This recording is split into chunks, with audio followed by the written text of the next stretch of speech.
Welcome to the Hot Chicks Write Hot Books podcast with Jen Foster and Melanie Johnson, where authors give you their inside secret tips on how to be a successful best-selling author. Hi, this is Melanie Johnson with Hot Chicks Write Hot Books with my partner Jen Foster. We're here today with another wonderful interview with a fabulous author. We want to remind you to please subscribe to our podcast. We really appreciate it, and we love to hear your comments. Leave us comments, and we'll respond back to you. So we're sponsored today by Elite Online Publishing. If you'd like to get your book published, please contact eliteonlinepublishing.com, and we can help you do that. And if you would like to go to a book writing retreat and write your book down at the beach, contact us at Hot Chicks Write Hot Books, and we can get you set up with a book writing retreat as well. So today our guest is Jenny Hrbacek, and she has written a book called Cancer Free, Are You Sure? And she was an RN nurse, and she's been through cancer herself, and she has so many good insights into the health industry and cancer. I can't wait to hear her information, and she's going to share her story about how she wrote her book and how she became an author and got the ideas together and pulled her book together and how she went through and self-published her book. So Jenny, welcome. We're so happy to have you here today. Thank you for having me. Great. Well, tell us a little bit about your background, how your nursing background and how you started to write your book.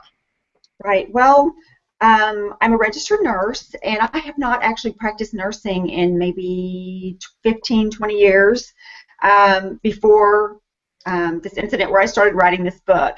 And actually, I did not practice in oncology. I practiced neonatal. I got to take the babies when they were born, and a lot of premature babies. I worked in the nursery, and it was what I call fun nursing. So anyway, but then in 2009, I was told I had cancer. And what was crazy about that was I'm one of these people, I went for my yearly checkup every year at the doctor. I was always fine. They always said, see you next year. Lab work was good. My sugar was good. My cholesterol was good. And so I was just kind of knocked off my platform when they told me that I had cancer, because I thought, how could I have cancer? I was fine a year ago. I asked them, I said, so what was, how bad is it? I always, people always, that's the first thing they want to know is how bad is the cancer? And they said, oh, we caught it really early. And then I asked another question that a lot of people don't ask. And I said, well, how long have I had this? And they said 7 to 10 years.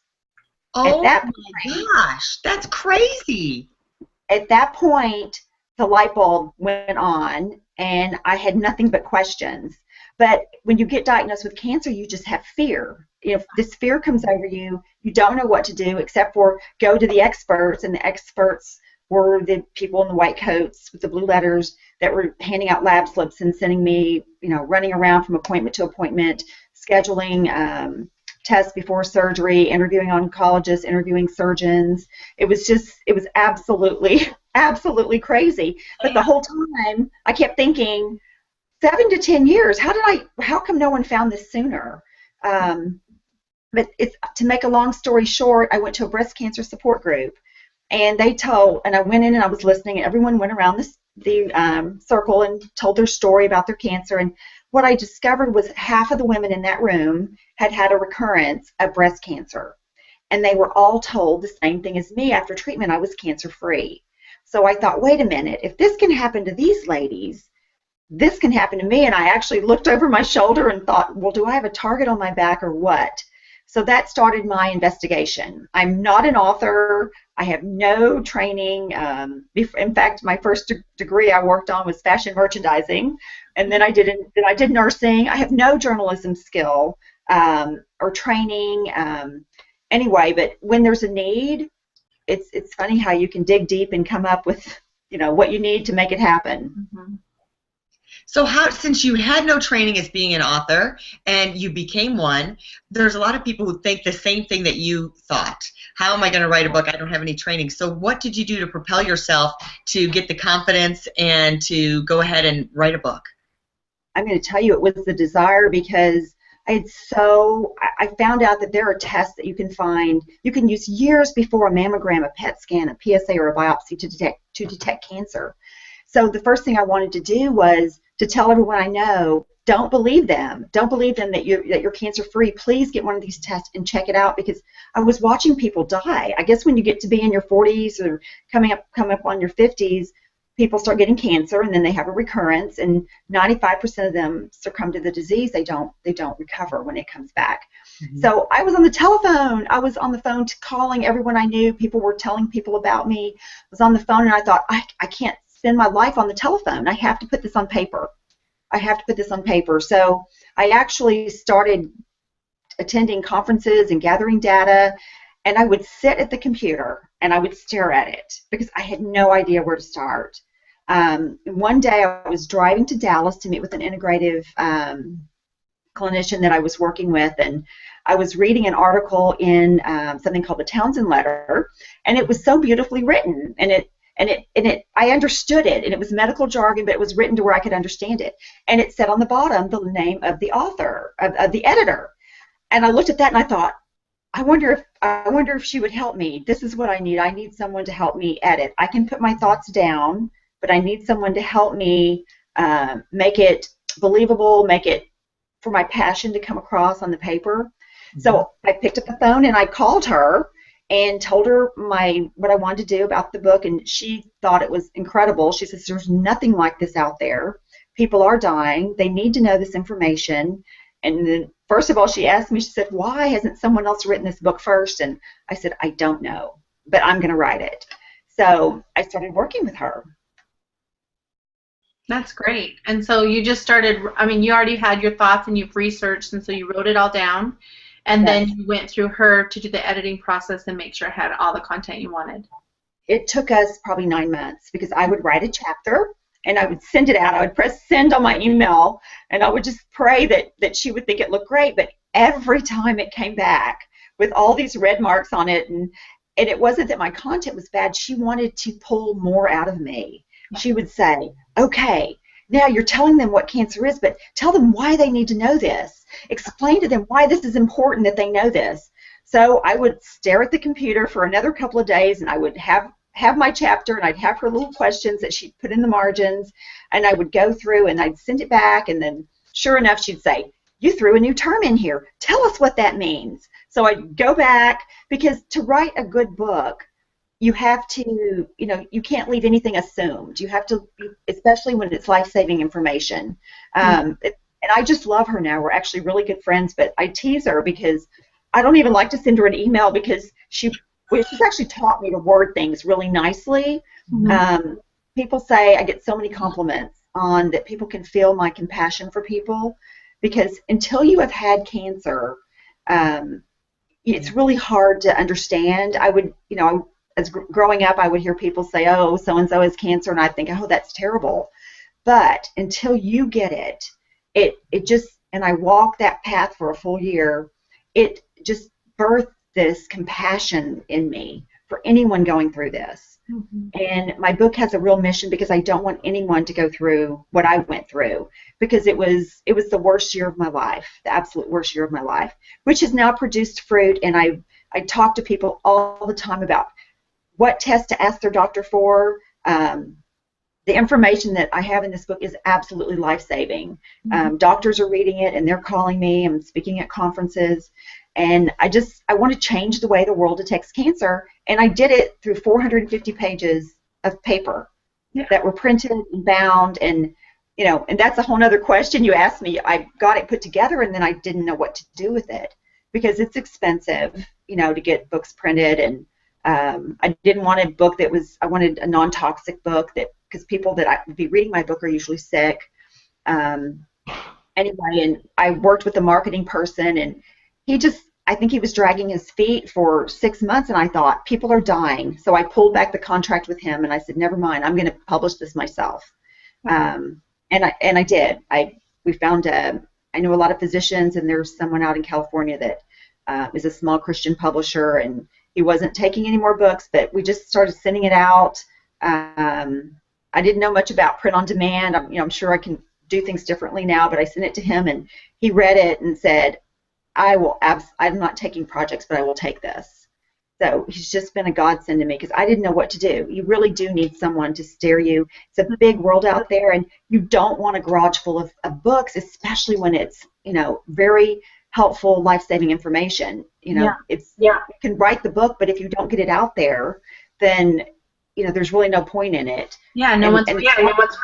Right, no one gets the information, and I don't know. It's just worked out. I've sold almost 7,000 books in about 10 months. So, but there are a lot of sick people. There are a lot of sick people, and people who've had cancer, and they don't want to get it again. Mm-hmm. I want to jump in a little bit when you talked about the editing process, about telling the why, and I think that's so important. Because when you're writing, sometimes you're writing the statement, but you have to give the why and do more explanation or give actual real-life stories of why it's important so people can relate to it, which I think you did. You kind of tore each little part and went to that next layer with it.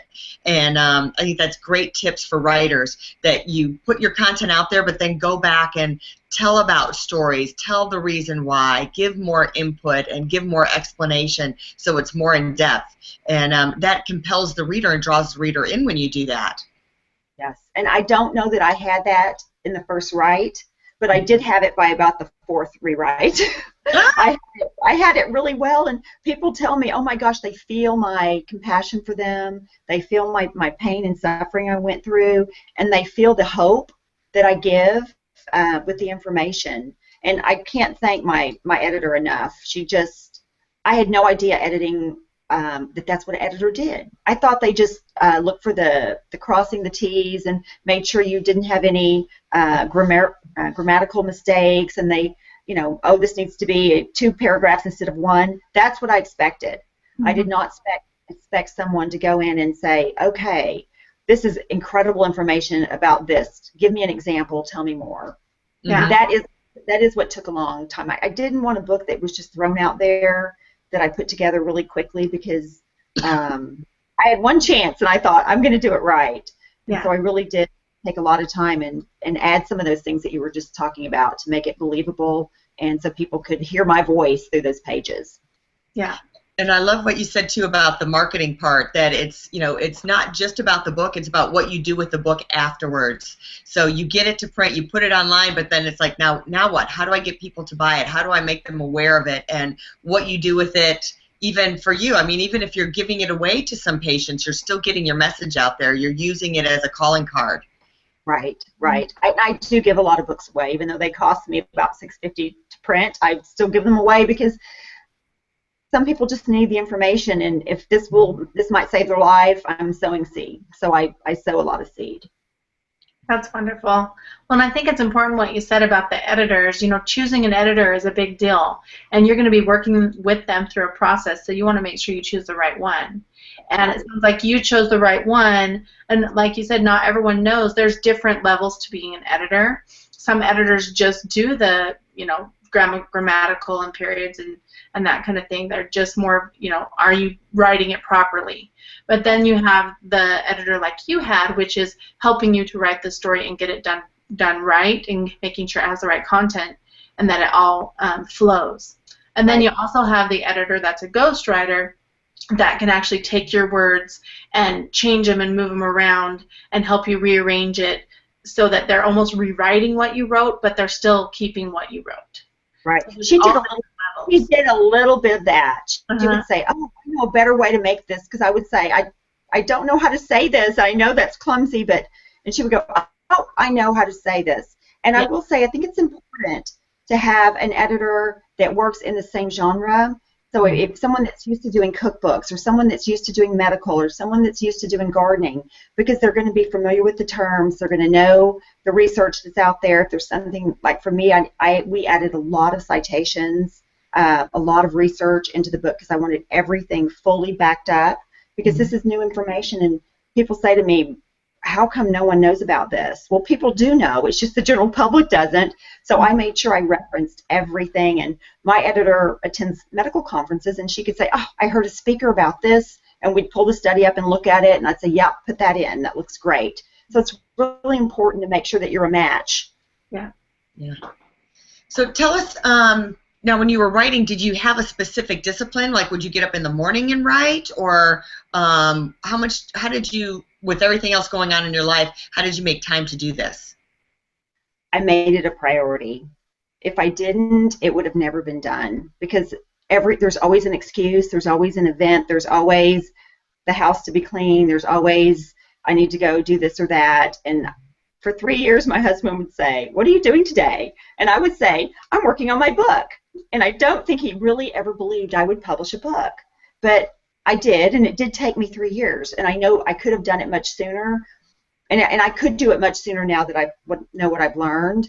But you have to make the time for it. And I would do it in the morning. And when I would get burned out, and I would just think, okay, I don't know what to say next, because you do have those moments where you just don't know how to say something, and you're like, this isn't enough information. I would feel like I wasn't getting through to the reader.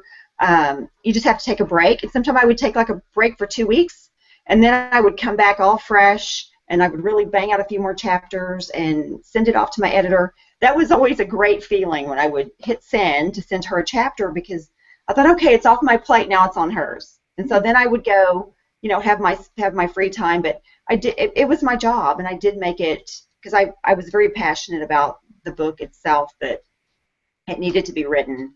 I don't know, I probably put too much emphasis on it, but it was my number one priority to get that out. Well, I love that you followed through with it, and I just love that you finished the book, because you were saying it did take quite the long time and a little bit of process to get it done, but you finished it. And a lot of times people will start writing a book, or you have the person who tells you, oh, I'm writing a book, but you never see that finished product. They never get it done. And so I really love that you followed through and you got it done, even though it did take you longer than maybe you expected. But you followed through and you finished and you got it done. And I think that's really great, because I think they say 80% of people want to write a book, but only 1% actually do it. So we want to make sure that if you do have that drive and that passion like you did to write a book, then just get out there and get it done. It doesn't matter if it takes you 3 months or 6 years, just get it done. And I would set goals for myself. I would say, I'm going to finish the chapter on Uncle Blot by next Friday, or I'm going to finish the chapter on testing for inflammation by the 15th of February. And so I would because I had a lot of researchers. Mm-hmm. I have boxes of paper of research that I did that's not in the book. I had to really par down the information and study and be able to pull out just the nuts and bolts for people. Mm-hmm. So there might be a second book with the rest of the stuff. Yeah, I don't know. Those cases, I have actually put the lid on and I carried them upstairs, because it's so nice just to see the final result. Mm-hmm. I will tell you, I was on a cruise in Asia, and I got an email, because I couldn't talk. I got an email from my publisher saying, hey, I think you're going to be asked to speak at this cancer conference. And this was in March of this last year. And I thought, oh, wow, I don't even have the book yet, because I had signed off on they send you a copy of the book, the publisher, or the printer does, like a mock-up. So I had seen the mock-up, but they were going to make some changes, and I went on my 3-week vacation to reward myself for this 3 years of work. And it was so interesting. I got this call, then I got another email that said, you're going to speak on March 20th, which was the day my book was being released. I had not laid eyes on the book. We had the book shipped to the conference, and it was a huge national cancer conference. My editor was so sweet. She just flew out, and we made a PowerPoint in the hotel room that night. So a book can really lead to a lot of other opportunities. I've met some wonderful, wonderful people. People follow. I always tell them, let me know how this works out for you. I tell them what, my recommendation on what testing they should get, what questions they should ask their doctor, and then what to do if these things come back positive. I've met some wonderful, wonderful people. I'm getting to travel, and I was just in Florida 3 weeks ago out. I stay with a physician and his family, and I'm going out in April to San Diego, and it's wonderful. It's opened a whole new life for me, this book.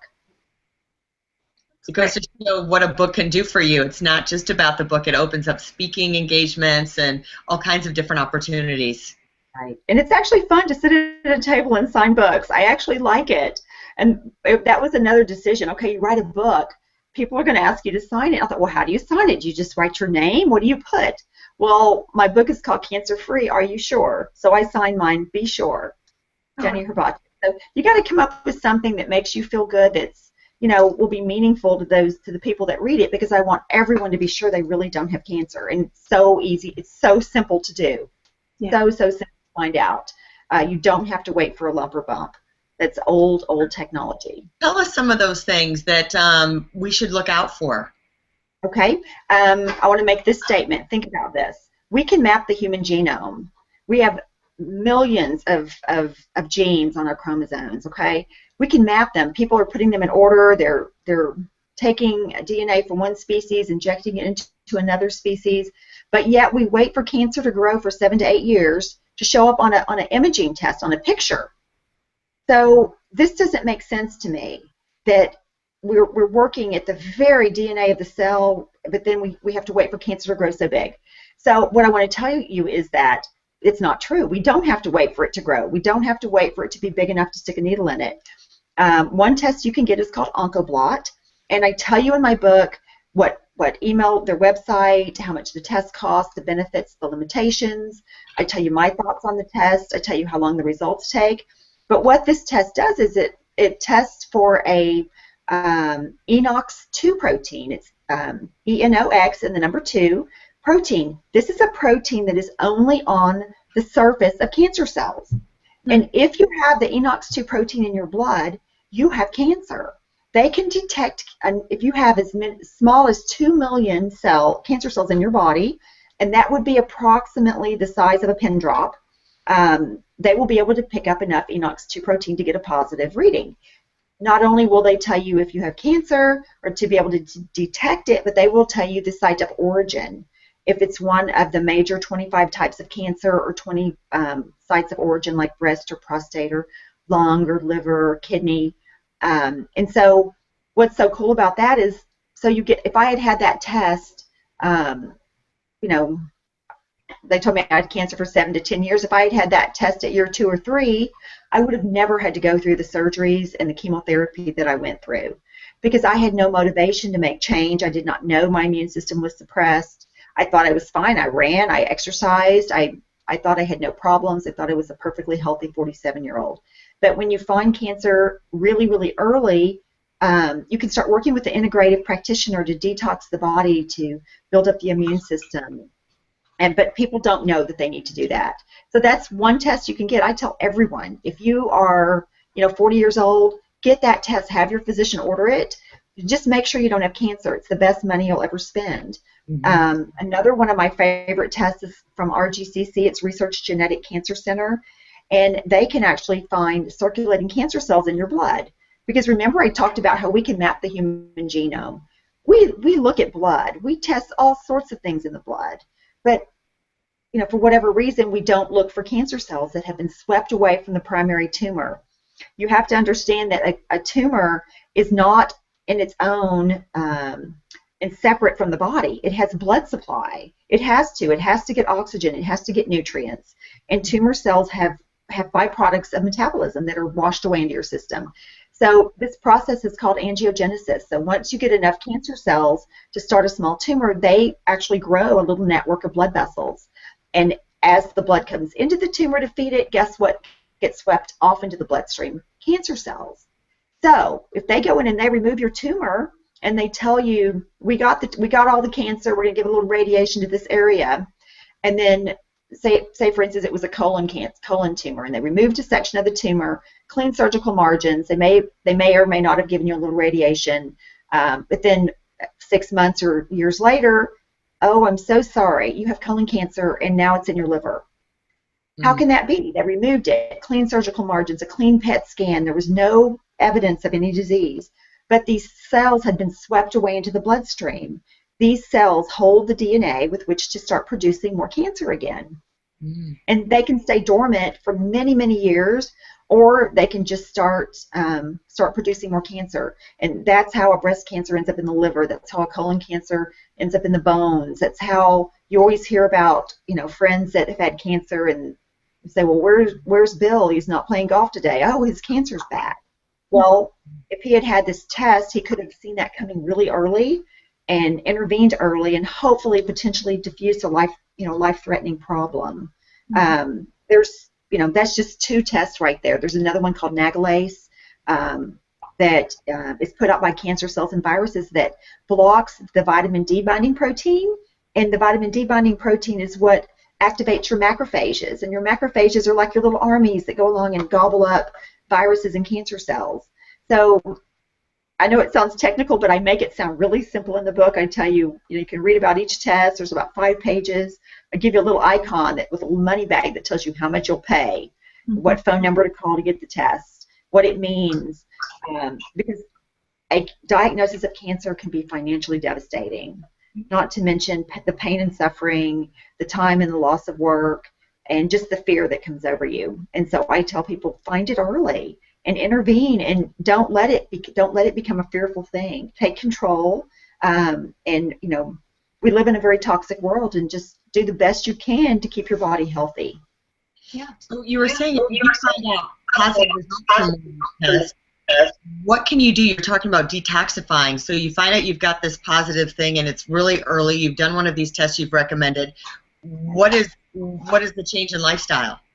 Oh my goodness. Well, upstairs, which is really what I should do when I get off the phone with you guys, is I have a little sauna, and we have 4 pathways of detoxification. One of them is through the skin.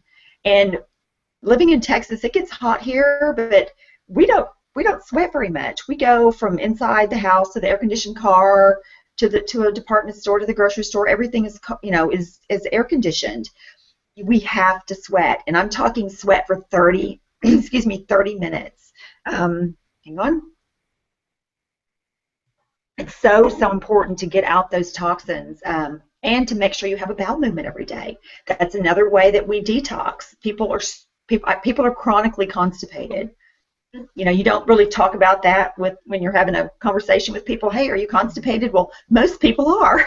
They're trying to take fiber, and but that if you're constipated, you're feeding microbes, and your body is just taking all that back in. And we were created to detoxify through our breath and our skin and our urine and our feces. So detoxification is huge. Yeah, that's really important.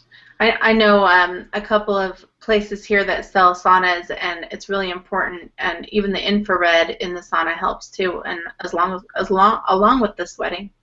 Right, and it's hard to find time to do these things, because for me, then I have to do my hair. So I usually, wait till the end of the day, and I get in my sauna, and I have a book to read, or I put on the television. I do a 30-minute, watch something for 30 minutes, so that I'm in there. I'm distracted, because it's hard. It's hard work to sweat. And some people have a hard time even turning the sweating back on. And most cancer patients have microbes or viruses or parasites, so it's really important to make sure that you don't have an underlying condition like Epstein-Barr virus that's active, or you'd be surprised the microbes that we get on our fruits and vegetables that come in from all over the country. I mean, all over the world now. We get apples 12 months out of the year. We get oranges 12 months out of the year, because we're bringing them in from different countries, and then we're also bringing in their microbiome, their microbes that are on those fruits and vegetables, and we're eating them, and they're growing inside of our gut. So we have to make sure that while we shore up our good guys, our good armies, we make sure that the bad guys don't get ahead of us. And just diet is so huge. If I love to go out and eat a great salad, but I can tell you almost every restaurant I go to uses vegetable oil or canola oil in their salad dressing, and those are so inflammatory, very, very inflammatory. They can clog up the cell membrane on your cell, and cells. We know that cells become cancerous when oxygen gets about 35% reduced in that cell. It starts being anaerobic. So it's more than I could even give in an interview, but in the book I talk about things that you can do, and the main thing is find a nutritionist or an integrative person. We should all have that, instead of just going for our checkup and our CBC and our blood looks fine, and our blood sugar's fine, our cholesterol's fine. We really need to look deeper and make sure that our lifestyle is promoting health. Yeah. And there are lots and lots of clinicians and practitioners that can help you with that. That is excellent advice. Excellent advice. And I'm even thinking about the sweating thing. I think there's a book for Fit for Life that talks about, working out hard in the morning, but bundling up. So I've been doing that, like, work out, put sweatshirts on, put extra stuff on when you're working out to promote more sweat instead of just having a little T-shirt on, because that's another good way to sweat stuff out of your body. That's great advice, because it's not just, I didn't know about the sweating or the other things that you were talking about, so that's really informative. Yeah, and writing a book can be educational for you, the author, as well as everyone else, because I learned so much, and I keep telling people I would have made very different decisions now, knowing what I know, if I had had this information at the time of my diagnosis. I would have done things very, very differently, but then the book wouldn't have happened, so it's all okay. I'm just trying to spread the word. Please, we know that 1 out of 2 men are getting cancer, 1 out of 2.5 women. It's really hard to stick your head in the sand. People tell me all the time, Jenny, no one wants to know they have cancer. And I tell them, I beg to differ. When they tell you you have it, and if you're 1 out of 2 men, they're going to tell you that at some point, the first thing you're going to want to know is, how bad is it? So I'm telling you how to find it when they can't even find it.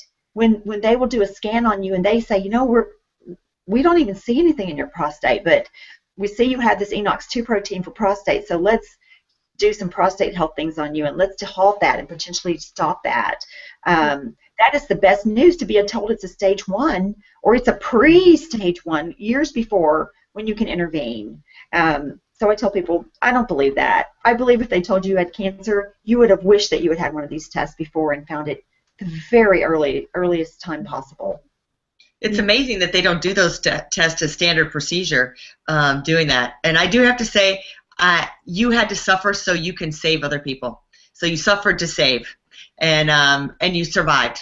Suffered, saved, and you're a survivor. So all of that is good for everybody else that's out there, that you found your voice and wrote this book. Tell us your website, and we'll put it up here so people can buy your book right from your website, and we're going to put it on our Elite Online Publishing and Hot Chicks Write Hot Books website as well. Sure. Okay, it's www.cancerfreeareyousure.com. Great. We'll make sure that we have that link here, and you can also buy it on our website as well, the book. Yes. Thank you so much, Jenny, for joining us today. I learned so much. I'm sure you guys out there learned so much. So appreciate your time and coming with us. And so big lesson, get those tests that she recommended. First of all, get her book. Get those blood tests. Prevention is the best medicine. And start sweating and pooping, okay? If you have a message to share, grab a laptop, open up Microsoft Word, and start typing, because that's the first step, is to just take the first step and start putting some words and make an outline. And then you can set some goals and try and achieve them. It's very possible. If I did it, anyone can. That's awesome. Thank you for that encouragement. So that's it for Hot Chicks Write Hot Books today. Remember, please subscribe to us. Hit that subscribe button. Send it to your friends and ask them to subscribe too. And please leave us comments. We look forward to hearing from you. See you next time. Bye. For more information, visit hotchickswritehotbooks.com.